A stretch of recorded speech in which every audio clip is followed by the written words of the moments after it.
You live. Well, we've got two modes of storms right now. We've got these isolated and scattered storms that are pulsing up and belching out some hail up to ping pong ball size, and they're belching out microbursts, bursts of wind. Then we have another storm mode, and that's a line of storms forming to our northwest. Actually, what could be two bows of storms developing, and these have more widespread damaging straight line winds. We've got a bow trying to form here, and another one may form to our west as we head into the evening hours. And everything on radar is moving to the southeast. First of all, let's focus on the storms locally here. These are the scattered storms that have been belching out microbursts today.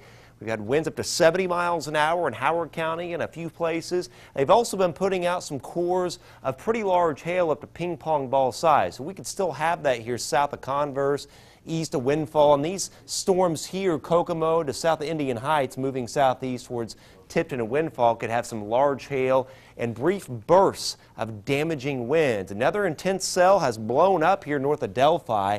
This is moving southeastward here. We'll pass north of Flora. That could develop some damaging winds and some storms forming south of Peru, moving southeast. And other storms blowing up in White County. At any point, these could pulse up, go severe, and put out a damaging wind gust up to 70, even some quarter-size hail. These are widespread damaging straight-line winds developing with a bow here in Newton and Jasper County. Now the bow's starting to form. We've got a little comma head forming here and the bow forming like this down to the south. And right up in that comma head, we've had rotation at times. So again, no tornado warning right now. We did have one a little earlier, but right up here we've had rotation. This here east of DeMont, down towards Brook, we could get some winds up to 80 miles an hour out of some of these storms as they move southeastward. So this could be some really intense wind here. We had a wind gust over here at Lowell up to 82 miles an hour. So this is some intense wind moving southeastward towards Madairyville, eventually Remington, and also areas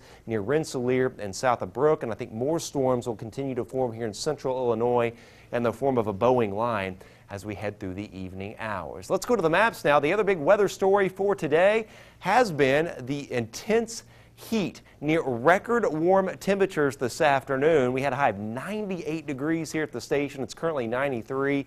96 Crawfordsville, though you can tell where it's raining. 81 at Kokomo. 93 at 7, 84 9, 75 at 11. Storms will be the story this evening with severe weather as well. Notice on Futurecast as we head through the evening, we're going to kind of get out of this scattered pulsy type storm scenario with the microbursts and hail to more of a widespread damaging straight line wind event through the evening. That goes through, but by midnight it's getting out of here. And tomorrow, keep an eye on the clock, there's 8 and there's through the day tomorrow. Notice how we have a partly cloudy sky, but no storms expected for tomorrow. I think all those will be to our southwest. So the storms will start to come to an end, especially once we get past 10 o'clock. Then a little fog developing, 68 degrees for the low. And there's the 7-day forecast, 90 tomorrow. Again, we stay capped all day with partly cloudy skies, 90 on Monday. We do have to watch a few storms Monday, but there's a question as to how much capping there's going to be and how many storms can develop. And then it's just very hot, 94 on Tuesday and Wednesday, and 93 Thursday and Friday with the potential storms, even some severe weather, and a little cooler on Saturday. Today was some of the hottest early June weather we've had in several decades. We're going to take a look at that tonight. 98 for the high, but again, a lot of severe weather this evening and some serious wind now moving into Newton and Jasper County, and that's all going to grow and sweep through the viewing area this evening. Okay, yeah, it was definitely very, very hot today, and then all of a sudden the clouds rolled in and you knew that it was coming. You knew something was breaking. The storm was brewing.